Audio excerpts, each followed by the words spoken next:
Olá, muito bom dia, muito boa tarde, muito boa noite para você que tá ligado na Rádio Cidade em Dia. Eu sou Paulo Monteiro e esse é mais um episódio do podcast Mais de um Filme por Semana. Hoje eu tenho o prazer gigantesco de receber aqui do estúdio da Rádio Cidade em Dia o Matheus Eusébio, meu amigo. Tudo bom, Matheus? Tudo bem, Paulo Monteiro.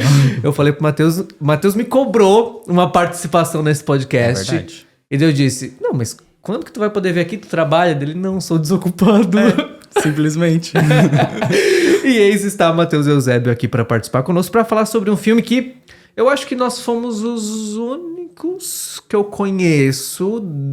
Claro, certamente teve mais gente, né? Mas da bolha, minha bolha, que assistiu esse filme. Por mais que abra Twitter, abra TikTok, é um dos filmes de terror mais badalados desse ano, né? Que é A Hora do Mal, dirigido pelo Zach Cregger, que tinha uma expectativa bem grande depois do filme Noites Brutais, foi filme de estreia dele. Conheces muita gente que assistiu esse filme? Da bolha também não. Mas assim, abre o Twitter, abre o Instagram, todo mundo vendo. Todo mundo postando, né? Letterboxd pra cima e pra baixo. Quando tava no cinema, inclusive, o que mais tinha era a gente falando sobre o absurdo que é o filme de proposta, de ideia e etc. Terror do ano. O terror do... na verdade, todo filme de terror que sai... É o do ano, é né? o terror do ano, né? E não dá pra mentir, né? Porque no negócio é um terror do ano. Sim. Mas tudo certo. Falar sobre A Hora do Mal, esse filme que é de 2025, passou pelos cinemas aqui de Criciúma, por mais que somente em versão dublada, e hoje já tá disponível por alguns meios, né, alternativos, e também para aluguel digital, se eu não tô enganado. Para quem não sabe nada sobre A Hora do Mal, uma proposta muito simples.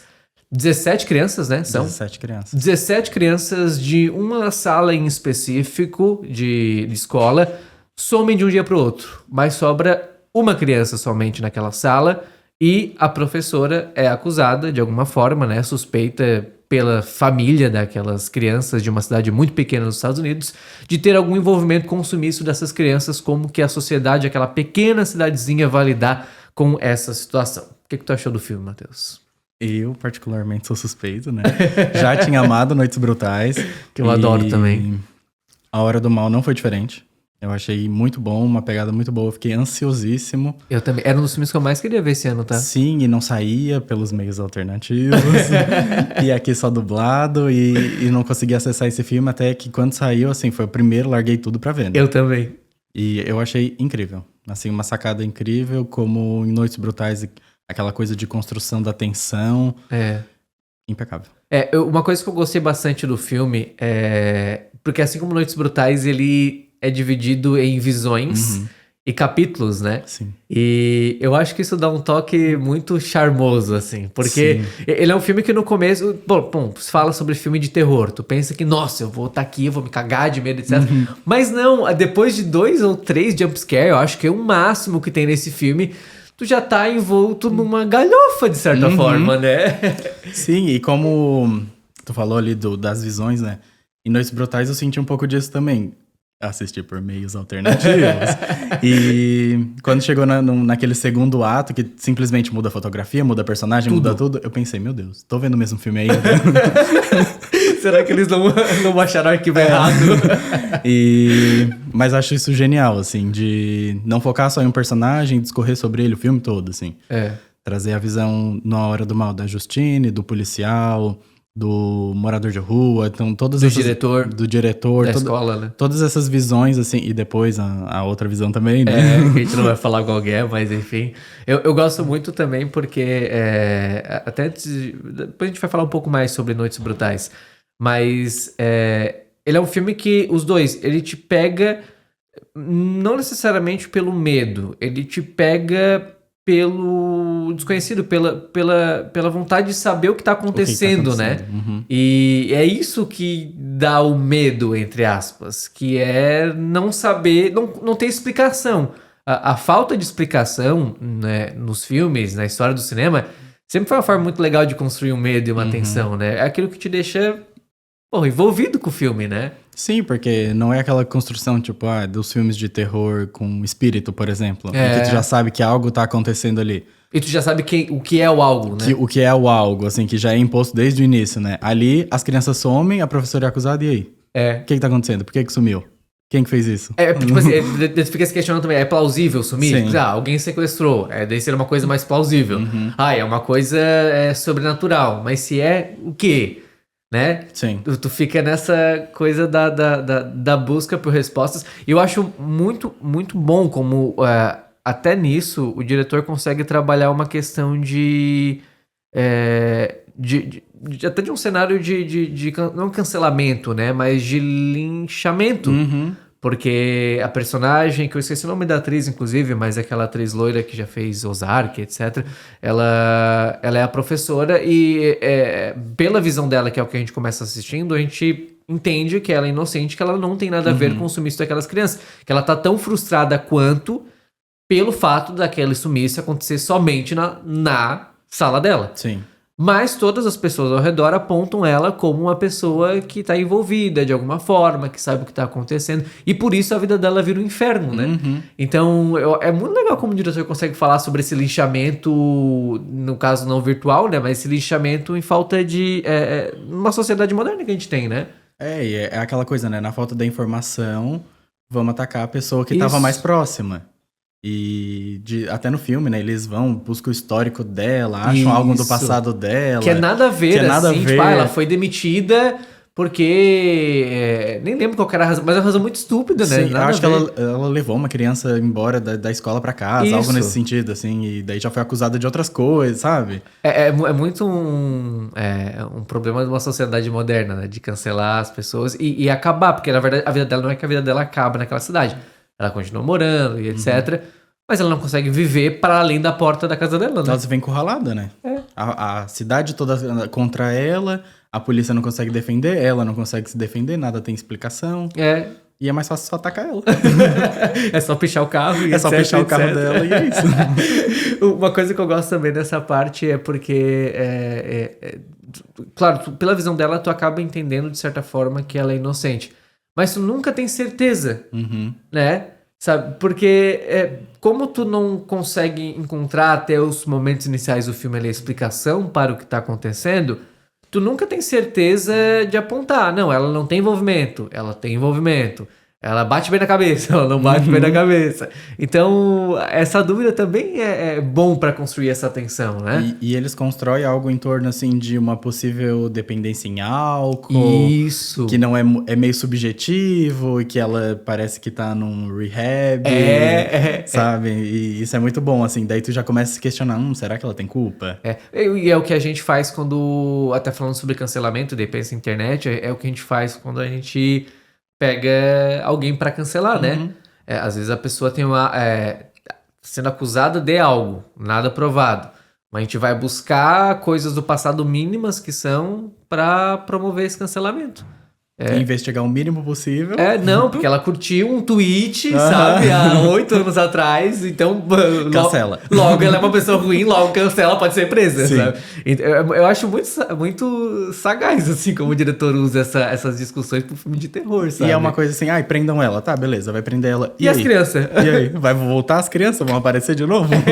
Justamente. Outra coisa que me pega bastante nesse filme, não sei se muito positivo ou negativo, mas é porque é uma cidade pequeníssima, né? É um cubículo, assim, que tem uma escola, um mercado... um bar. E é isso. E acabou-se. E, assim, 17 crianças sumiram. Como que isso ficou só nessa cidade? Sim. As câmeras só filmavam na porta. Todas viradas pra porta. Não tinha um secamento digital na cidade. Não tinha uma câmera na rua. Tipo, como que isso... Daí, claro, essa inclusive é uma discussão que acabou tendo no mundo, assim, da internet, no Twitter, etc. Que seriam esses furos de roteiro, de certa forma. Não me incomoda. Não me incomoda também. Não te incomoda? Não. Achei assim, não tinha câmera. Não tinha. Não me importa. Não, porque assim, filmes de terror e filmes de maneira geral, tem que ter um senso de descrença, né? Para as coisas funcionarem. Não adianta ser tudo muito... literal. E tem que ser tudo muito prático, muito palpável, muito real para as coisas. Senão não acontece, né? Ai, porque é super normal várias crianças abrirem as portas, saírem de casa correndo por aí. E porque não tinha uma câmera na estrada, esse é o problema. Justamente, esse é o problema. E daí as pessoas ficam caçando esses problemas no sentido de que, não, mas isso tem que ir pro FBI, que tem pro governo, então, gente, não, mas daí o filme não funciona, né? Se tu acaba indo pra essas coisas muito reais, que teoricamente aconteceriam, se fosse verdade, daí o filme não funciona. Eu acho que tem até alguma cena que eles questionam por que não tem os cachorros procurando, tipo, aqueles da polícia, sabe? Tipo, gente... Porque tu não tá usando os caça, né? Os cachorros de caça. Eu acho que essa discussão, ela é muito válida no cinema, inclusive. Porque Noites Brutais um pouco menos, né? Mas como a gente às vezes fica condicionado a botar um olhar muito realista por umas obras que, obviamente, não têm esse objetivo. Tipo, é só se imergir ali e é isso, assiste. Não vai te causar nenhum problema, sabe? Até porque o desfecho final de ambos os filmes... acho que pro final a gente pode abrir uma sessãozinha de spoiler pra falar sobre esse final. Mas eu gosto dessa discussão de que, tá tudo bem se o filme, eu não considero isso furo de roteiro. É essa a questão que eu gosto de defender. Porque isso foi inclusive uma coisa que o diretor, o Zach Cregger, ele falou em algumas entrevistas, que o filme teria alguns furos, etc. Mas eu não considero furo de roteiro. Eu acho que o filme, ele constrói o seu próprio mundinho dentro de um mundo real, entre aspas, que a gente tá acostumado. Mas isso não é um furo de roteiro. Outra coisa que eles apontam, né? Aquela casa, que a gente vai falar mais pra frente. Nossa, mas como que nunca foram na casa? Ninguém suspeitou. Ninguém suspeitou da casa, só para ficar. A única casa não tinha uma luz naquele lugar inteiro. Bom, pode ser, mas aí tu tá tendo um olhar muito, muito realista das coisas, né? Então, bom, isso não prejudica o filme, né? Eu não acho também. E daí ela vai investigar aquela casa. Ela leva essa reclamação e eles, tipo assim, é a casa dele, deixa lá. Isso é estranho mesmo, né? Fazer o quê? Pra falar sobre a questão dos capítulos. Gostasse do fato de ser dividido em capítulos e visões? Gostei. Eu não esperava. Eu achei que ia ser uma história corrida. Eu achei que, Noites Brutais já foi assim. Eu achei que esse ia ser... Quando mudou ali, começa a mostrar as perspectivas, eu fiquei... Diferente, gostei. E daí vai vendo que, tipo, a mesma visão... Não, o mesmo dia de visões diferentes, né? Sim. Que, enfim, daí depois, acho que o segundo ato já é o do policial, se eu não me engano. Não, o segundo ato é o do pai, né? Ou é o do policial? Acho que é o do pai, né? Que o segundo ato é do pai, isso. Que daí até o pai que chegar é onde nela, se explica né? o weapons, né? Que é o nome em inglês, que é a arma e etc. Que eu achei bem legal também. Eu gostei também. Eu esperava que não iam ter tantos personagens principais, assim. Achei que ia se discorrer só em cima da professora, ia ser isso. E eu achei uma visão bem interessante do filme, assim. Eu gosto dessa parte de... Até porque não é que tu foge do comum, porque outros filmes também fazem isso. Mas tu dá dinâmica pro filme que se fosse centrado num só personagem, poderia ser chato, né? E pra um filme de terror eu acho diferente. Ele quebra essa questão do medo, né? Eu não senti medo em nenhum momento, de verdade, assim. Até de tensão. No primeiro ato, assim, na primeira metade... Se constrói uma tensão até aquela cena do posto de gasolina. Isso. Até ali tem muita tensão. Até porque a gente fica com aquilo na cabeça de que é um filme de terror, né? Sim. Então acho que a gente fica meio na defesa pra tomar algum susto em algum momento. E tem alguns sonhos também, tanto dela quanto do pai. Isso. E daí eu acho que essas são as cenas que mais causam essa tensão, assim. Que daí a iluminação baixinha... deitado na tua cama, onde tudo vai acontecer, né? Onde não tem mais nenhuma música, a música serve, do nada ela pra depois subir, etc. Mas eu gosto como... Isso já é algo que tem no Noites Brutais, de certa forma, né? Só que eu acho que o Noites Brutais te deixa muito mais tenso. Muito mais. Eu achei também. Mas tu gostou mais de qual? Eu gosto muito de A Hora do Mal, mas eu acho que como Noites Brutais foi o primeiro... E pra mim foi uma quebra de expectativa total. Porque assim, o Hora do Mal... Tu tava esperando? Eu tava esperando. O filme, né? E eu já tinha visto alguns pedaços de trailer, assim, que eu tava evitando ver trailer ao máximo. Né? E o Noites Brutais foi uma coisa tipo assim, esse filme aqui, vou ver. E foi uma quebra de expectativa total, assim. Eu achei... Então eu acho que Noites Brutais. Apesar de que eu acho que eu gosto mais da história de A Hora do Mal. Eu acho que é mais um apego com Noites Brutais do que realmente o filme em si. Tu já reassistiu Noites Brutais? Eu reassisti. Eu não assisti ainda. Eu reassisti por mais que eu já soubesse tudo que fosse acontecer, ainda aquela primeira metade, daquela chegada no Airbnb, dos dois, aquela tensão ali, aquela narrativa que se constrói, eu achei aquilo ali, ainda assim me pegou, sabe? Por mais que, já sei tudo que vai acontecer daqui pra frente.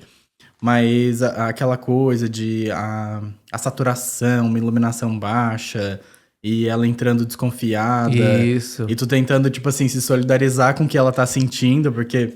Até porque é uma mulher no Airbnb dividido com um homem, né? Com um Desconhecido. homem, tipo... Então já, putz, red flag total, assim, né? Ela naquela coisa, eu vou dormir no carro ou vou dormir aqui com esse estranho, sabe? Tipo, não tem o que ela fazer. Pra quem nunca assistiu Noites Brutais, inclusive tá acompanhando o podcast, Noites Brutais eu acho que tem na Netflix, se não na Prime Video. Na época tinha na Disney, não sei se ainda tem na Disney, porque era até uma produção original da Star.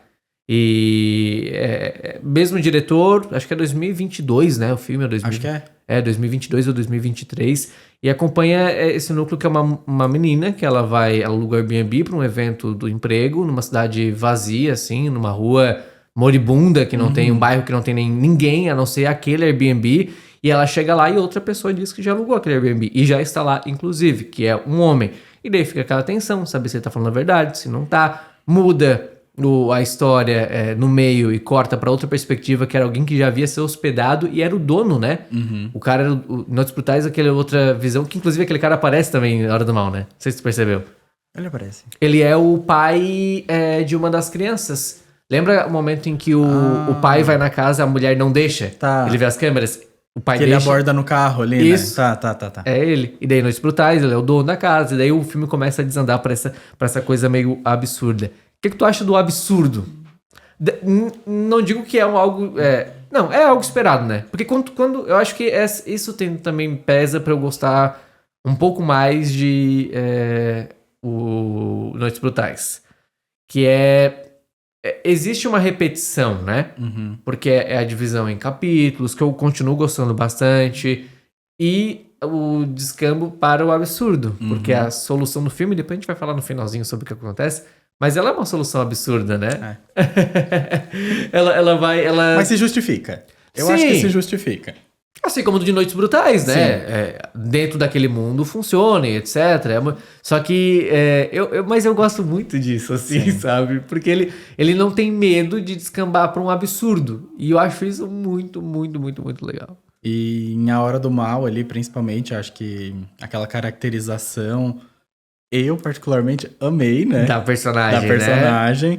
E é uma quebra de expectativa, porque tu tem aquele pressuposto do que aquilo representa. E vem quebra total, eu acho que vira até algo assim, meio um humor ácido, talvez. Na verdade, acho que o diferencial, tanto da Hora do Mal quanto de Noites Brutais, é que ele é um terror que ele é muito meio humorado, né? Mas ele te pega pelo humor mais no finalzinho, assim. Porque até aquele momento de dúvida que tu tá buscando as respostas com os personagens, tu tá de certa forma numa tensão, mas aí ele te surpreende de certa forma botando humor ali, que é a cena da perseguição, que é muito engraçada, bem colorida, bem colorida e etc. Eu acho uma forma, não digo que é um terror melhor ou pior, mas é um terror muito bom de assistir, sabe? Eu vejo Hora do Mal e Noites Brutais, cara, aqueles filmes de locadora melhores que tem, sabe? Pra alugar sexta-feira e assistir amigo com 10 pessoas, se puder. Porque é um terror muito divertido. Eu acho que falta um pouco na indústria o terror divertido, né? O Premonição faz um pouco disso. Sim. Mas não com essa sagacidade, assim, de A Hora do Mal. Acho que alguns filmes do Pânico também trazem um pouco disso. Isso. Só que até em Noites Brutais, depois reassistindo, eu peguei algumas sacadas assim, que o filme satiriza próprios filmes de terror, né? Total. Quando ela acha aquela porta no porão e tipo, não. Não vou, nem ferrando que eu vou entrar aqui. E eu acho isso muito bom, sabe? Porque tu tá todo tenso já, ela acha aquela porta e ela simplesmente, não. Vira as costas e acaba o filme, assim, né? Só pros créditos e... Acabou. Que é o que a gente imagina quando a gente vê um filme de terror, né? Nem ferrando que eu ia entrar aqui dentro, numa sala escura e etc. A Hora do Mal não tem muito disso, né? Não. Nessa de satirizar o gênero, etc. Mas dentro desse mundinho, eu acho que ele funciona muito bem. Eu gosto muito das questões de simbolismo visual do filme, né? Eu acho que o terror ele não é que ele fica melhor, mas ele se vale muito, ele funciona muito bem quando ele consegue construir simbolismos marcantes. Sem ficar se justificando. Isso, justamente. Ele até se justifica um pouco pela parte do weapons, né?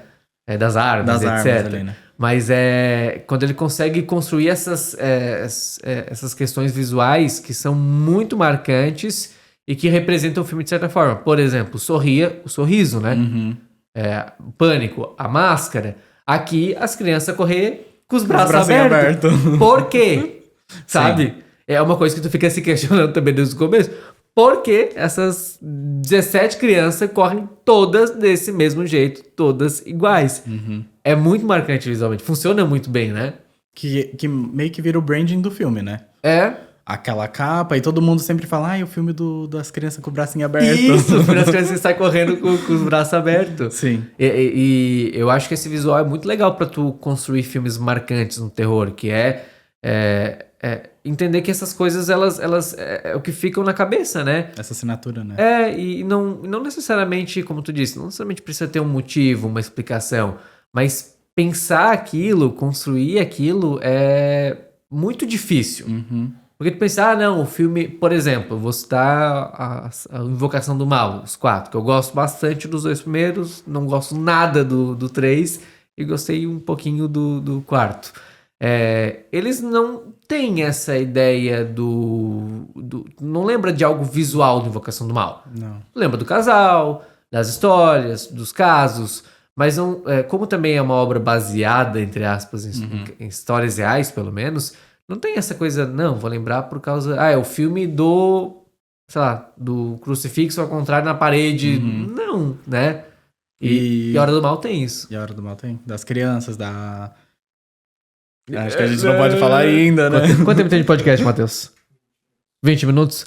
Dá pra falar sobre o finalzinho já. Porque, vamos lá, A Hora do Mal, ele tem todo esse mistério de que essas 17 crianças sumiram, e daí a professora tá sendo suspeita, daí vai mudando de núcleo pra núcleo, né? Alguns são meio fraquinhos, né? Eu não gostei do núcleo do diretor. Tu gostou? Assim, eu achei que foi pra preencher. Foi pra justificar a cena dele correndo atrás dela, né? É só isso. E também eu acho que um pouco pra introduzir essa personagem. Pra, tipo mostrar um pouco do que ela faz, sabe? Não só naquela visão. E do porquê que ela foi ignorada, de certa forma, né? Que ela passou meio que despercebido. O núcleo do policial eu também acho ok. Meio... tanto faz. Só foi acho que eu prefiro até um pouquinho mais o do... Drogado? Não, o do drogado eu acho muito legal. Bom, né? Do viciado, perdão.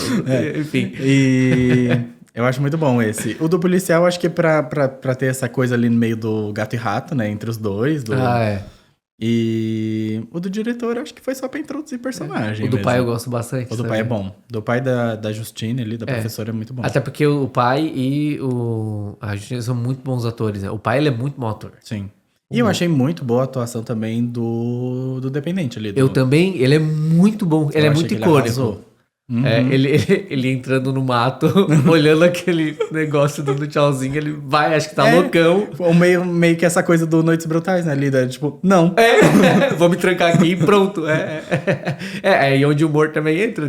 Ele dá um sustinho, mas tu acha engraçado, né? As reações são engraçadas. O fato dele tá roubando as coisas de carro em carro, assim, pra conseguir comprar droga, etc.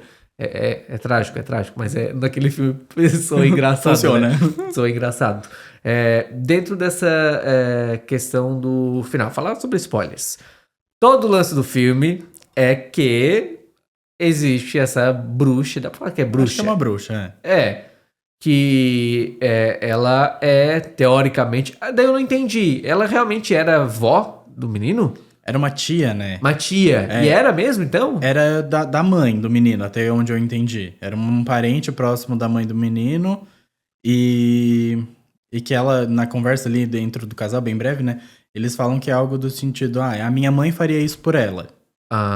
Meio que pra justificar, tipo, eu preciso ajudar essa parente. Acho que é algo meio assim, sabe? Aí eu acho que talvez eles fossem os parentes mais próximos dessa senhorinha.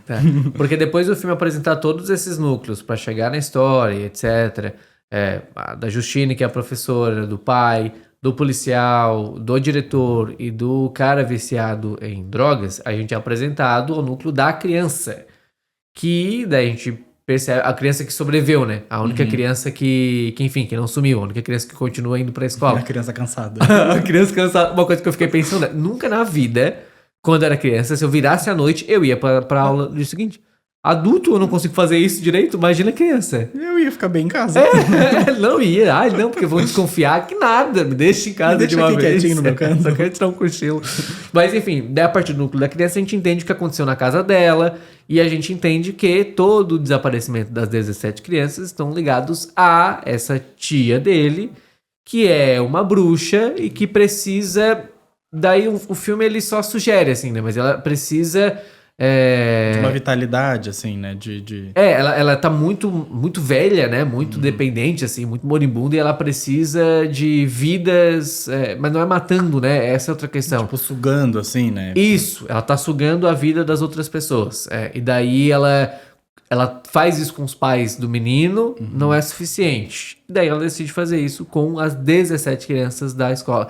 Achei muito legal quando ela fica fazendo essa chantagem com o menininho e a forma como ele encontra de pegar uma coisa de cada um pra levar pra ela. Porque o lance dessa bruxa é o seguinte, ela precisa de um item pessoal de cada pessoa pra conseguir fazer o feitiço dela, sei lá o quê, e daí quebrar conseguir sugar a vitalidade dessa pessoa. Eu fiquei pensando, tá, como é que esse menino vai pegar 17 coisas? Vai passar pegando um lápis de cada um.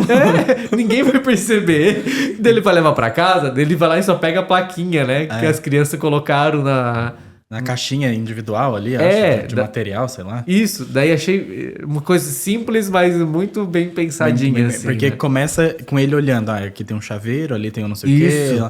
E daí depois ele vê as plaquinhas e daí é que ele também de papel colado, né, nas coisinhas. Com o nome só, né? Daí ninguém vai sentir falta, etc. Coisa simples e tudo mais. Eu achei uma sacada muito legal. E a partir disso, daí sim a gente começa a ver o núcleo onde a tia começa vai na escola, ela fala com o diretor e ela começa a influenciar aquela cidade para ela conseguir existir de certa forma, né? E aí onde o filme, ele descamba pro mais engraçado, né? Porque, mais uma vez, é um filme de terror. Te apresenta essa questão super tensa, de suspense, de crianças que desapareceram. Criança em terror já é, por si só, já dá medo. De crianças que desapareceram, muito mais. Daí tu fica pensando o que pode ser mais aterrorizante possível. Dele... Não, eu vou entregar uma véia, que é uma bruxa. Super maximalista. Super maximalista, cheia de umas perucas nada a ver, umas maquiagens super feias, etc. E ela tá sugando a vida dessas crianças. Tipo, entendam que é isso e é só isso. Daí isso te desarma, né? Sim. Só que te desarma de uma forma boa, divertida. E uma coisa assim, aquela senhorinha serelepe ali, com aquele cabelo ruivo, aquela maquiagem exagerada e não sei o que, batendo de porta em porta e sendo, a tiazinha, boazinha. Mas também que é muito estranha, né? Sim. Ela é muito estranha. E daí ela vai de um passivo-agressivo muito rápido na conversa, né? E também que eu acho que ela foge dessa coisa de ser uma cidadezinha pequena, todo mundo muito normalzinho, não sei o que, e de repente chega essa velha ruiva, não sei o que. Destoa de tudo, né? Destoa de tudo. Daí por isso chama a atenção. E daí o filme vai se encaminhando pro final, porque daí policial vai atrás e daí, pum, é pego por ela. O diretor vira um alvo dela também. Um dos primeiros alvos dela... Arrasta. Vai com Deus.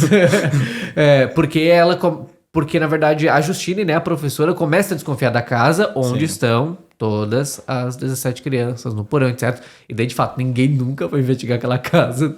Sim, mas tudo certo. E acho que, assim como em Noites Brutais, a Justine também, as duas personagens principais tentam comunicar pra polícia ou pra algum superior, assim. Mas são ignoradas, ignoradas, né? Então, eu acho que isso, o filme também tem essa crítica e acho que constrói isso muito bem, do tipo, por que ninguém foi lá investigar? Porque ninguém tá escutando elas?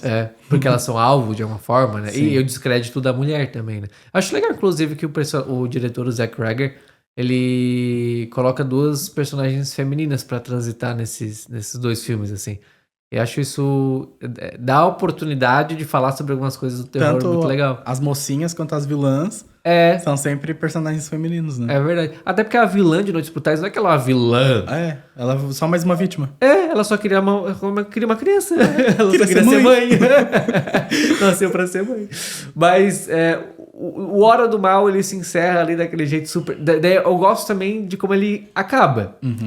Porque ele não acaba... Nossa, ficou tudo bem. Não, tu fica ali numa ideia de que as crianças... Olha, continuam bem mal. Estão toda ferrada. Vão continuar ferradas pro resto da vida, porque já foram sugadas boa parte da vitalidade. E é isso, assim, sabe? Aprendam a viver com esses seus filhos que agora são pesos pra papel, assim. Não sabe nem como é. Até fala que voltam a falar e etc. Algumas voltam. Eu até não entendi o narrador. Quem era esse narrador criança, né? É o menino, né? É o próprio que sobreviveu lá. Sobreviveu, Tá. Só pode, né? Eu também fiquei pensando ele, mas assim, ele era tão timidinho, né? Tão coitadinho. Nossa, a cena que os pais dele começam a se... Com o garfo, né? Com o garfo, eu agoniadíssimo. Sim. Se eu fosse aquela criança, eu tinha corrido, né? Eu não ia salvar ninguém. Sim, pode. Diante daquele cenário, eu só ia correr, porque ver alguém se coisando com garfo na cara. E eu gosto também disso do diretor. Ele cria esses momentos de... sabe? Tu fica agoniado. Gore, né? Mas não chega a ser um gore, assim, de nossa, Sangue, horror de sangue. Não, é que ele é absurdo e isso te deixa muito incomodado, né? Que é o próprio Noites Brutais, a forma como ele... a mãe lá lida com o cara e etc. E aqui daí tem o lance dos olhos, né? Fica muito esbugalhado. A cena do diretor também, quando ele morre. Tanto até quando ele tá na casa ainda, que ele ainda não... Aquela cena do vômito, eu acho... eu acho... mas eu acho... Cara, é um diretor que pra mim ele tem 2 filmes e ele já tem uma marca, assim, sabe? E é muito difícil no terror tu ver alguém que... Geralmente tu vê patinando aqui e ali pra conseguir encontrar a tua digital até chegar numa marca.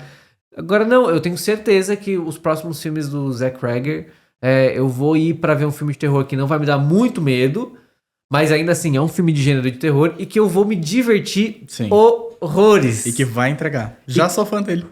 Já sou fã dele. Inclusive o próximo filme dele, ele tá falando, se fala em, parece um spin-off, se eu não me engano, de Hora do Mal, mas se fala em, ele já tá confirmado como diretor do próximo filme de Resident Evil. Ele vai adaptar mais uma adaptação do jogo, porque tem 32... Tem pouca? Não, só tem 6 da Mila Djokovic, acho que mais umas 2. E ele vai ser o diretor. Então é interessante ver assim, né? Vai que vem um filme em vários atos também, né? E coisa que em Resident Evil funciona, porque o jogo é assim também. É meio que fase, né? O que são fases se não atos? Bom, tá a nota pro filme. 4,5. Nossa, mas tu empolgado. Sério? Pra Hora do Mal, sim. Eu achei bom. E pra Noites Brutais, eu dei 5. Deu 5 pra Noites Brutais? Eu dei 5. Porque eu não esperava nada. E ele me entregou tudo que eu queria pra aquele dia. Um critério de avaliação bastante válido. Nossa, mas que empolgado, então tu ficou de fato com os 2 filmes, né? Eu gostei. Eu acho que o que me fez pro Hora do Mal, assim, essa personagem final. Eu acho que ela entregou tudo o que eu precisava pra aquele filme ali. A vilã. A bruxa, E... Que é mais uma coisa do filme, do símbolo marcante, né? Sim. Mais um. E como o filme, A Bruxa, o The Witch, né? Que tem toda aquela tensão e tal. Pra mim, ele foi o oposto, assim. Aquela quebra, né? Ai, aquela senhorinha, não sei o quê. Com o seu galinho. Pegando o cabelinho, rolando no galinho pra quebrar e daí matar todo mundo. Eu achei bem interessante, assim. Minha nota pra esse filme é 4. Eu acho muito bom. Eu acho um dos melhores filmes desse ano também. Acho super divertido. Eu acho que ele consegue falar sobre coisas pra além do terror, tipo essa parte do cancelamento, etc.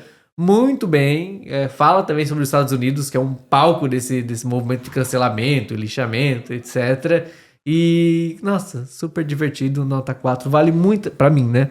Fica a média aí de 4,25, se a gente somar os 2. Vale muito a pena assistir Hora do Mal. Matheus, obrigado por participar aqui. Eu que agradeço. Outros filmes de terror te chamarei pra falar também. Virei muito ansioso. Qual filme de terror tu viu recentemente? Vamos lá. Eu vi o... Bring Her Back também. Ai, bom, hein? Bom. Bem bom. Como tá a tua próxima sexta-feira da manhã? Tranquilo. Então virá aqui pra falar. Obrigado, Matheus. Até Eu mais. que agradeço. Obrigado. E com isso, vamos ficando por aqui com mais um episódio do podcast Mais de um Filme por Semana. Muito obrigado. Até mais.